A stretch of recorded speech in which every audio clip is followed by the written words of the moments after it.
Hello' viewers, কেনে আছে আপোনালোক? আশা কৰোঁ সকলোৱে ভালে আছে। বন্ধুসকল, ইতিমধ্যে ভাৰতৰ নতুন চৰকাৰ গঠন হৈছে আৰু নতুন চৰকাৰ গঠন হোৱাৰ মুহূৰ্ততে কিছুমান নতুন স্কিম পুনৰাই আপোনালোকৰ মাজলৈ ঘূৰি আহিছে। বন্ধুসকল, আপোনালোকে নিশ্চয় জানে যোৱা বছৰে মোদীয়ে বেটি বচাও বেটি পঢ়াও অভিযান আৰম্ভ কৰিছিল আৰু এই অভিযানৰ অন্তৰ্গত এটা আঁচনি মুকলি কৰিছিল। এই আঁচনিটোৰ নাম আছিল সুকন্যা সমৃদ্ধি যোজনা।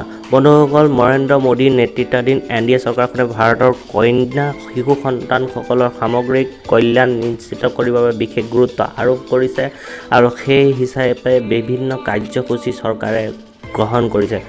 বন্ধুসকল, এই সুকন্যা আঁচনিৰ অধীনত আপোনালোকৰ যদি কোনো কন্যা সন্তান আছে, তেতিয়া কন্যা সন্তানসকলে 21 বছৰ যেতিয়া হ'ব তেতিয়া 21 লাখ টকা নাইবা তাতকৈ বেছি বা তাতকৈ কম লাভ কৰিব। কিন্তু ক'ত কেনেকৈ কিদৰে লাভ কৰিব আৰু ক'ত কিদৰে আবেদন কৰিব লাগিব সেই সকলোবোৰ আজি আমি আমাৰ ভিডিঅ'টোত জনাম। আপোনালোকে চাই আছে আমি অসমীয়া ইউটিউব চেনেল। বন্ধুসকল, আহক আগবাঢ়ো।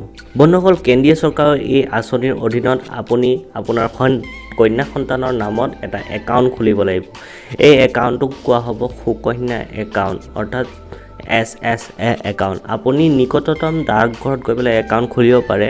ধৰক আপোনাৰ সন্তান জন্ম হোৱাৰ লগে লগে এই আঁচনিৰ নামত আপুনি প্ৰতিমাহে 500 টকাকৈ থৈ গৈছে, তেন্তে আপোনাৰ ছোৱালীজনী যেতিয়া 21 বছৰ হ'ব তেতিয়া আপুনি লাভ কৰিব 2,98,000 টকা। ঠিক সেইদৰে যদি মাহে 3,600 টকাকৈ আপুনি আপোনাৰ কন্যা সন্তানগৰাকীৰ নামত থৈ যায়, তেন্তে 21 বছৰৰ মূৰত লাভ কৰিব 20,82,000 অৰ্থাৎ প্ৰায় 21 লাখ টকা।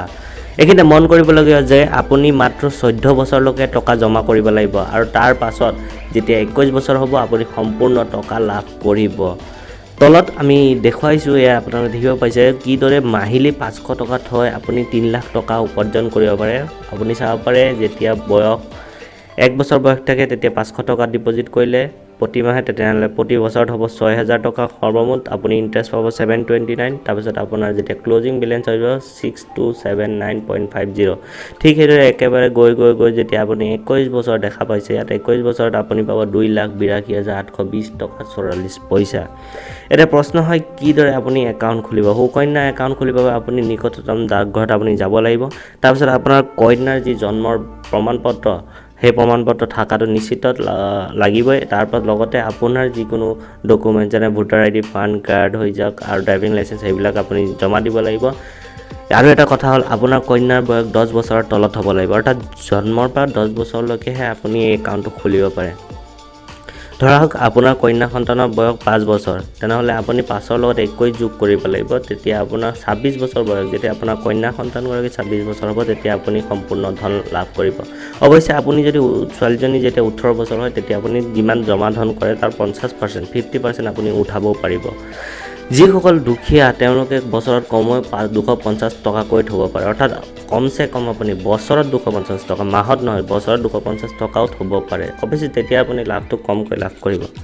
গতিকে বন্ধুসকল, আশা কৰোঁ আপোনালোকে গম পালে কিদৰে এক কম পইচাত থৈ আপুনি অধিক লাভ কৰিব পাৰে আৰু আপোনাৰ কন্যা সন্তানৰ বিয়াৰ সময়ত নাইবা তাইৰ উচ্চ শিক্ষাৰ নামত আপুনি সহজভাৱে এই পইচাসমূহ খৰচ কৰিব পাৰে। বন্ধুসকল, আশা কৰোঁ ভিডিঅ'টো চাই ভাল পালে। যদি আপোনালোকে ভাবে এই ভিডিঅ'টো ইনফৰমেশ্যন হিচাপে আপুনি শ্বেয়াৰ কৰক। শ্বেয়াৰ কৰিলে নিশ্চয় কোনোবা দুখীয়া ব্যক্তিৰ হাতত পৰিলে নিশ্চয় মাহিলী 500 টকা হ'লেও থৈ পেলাই 3 লাখ টকা লাভ কৰিব। ধন্যবাদ।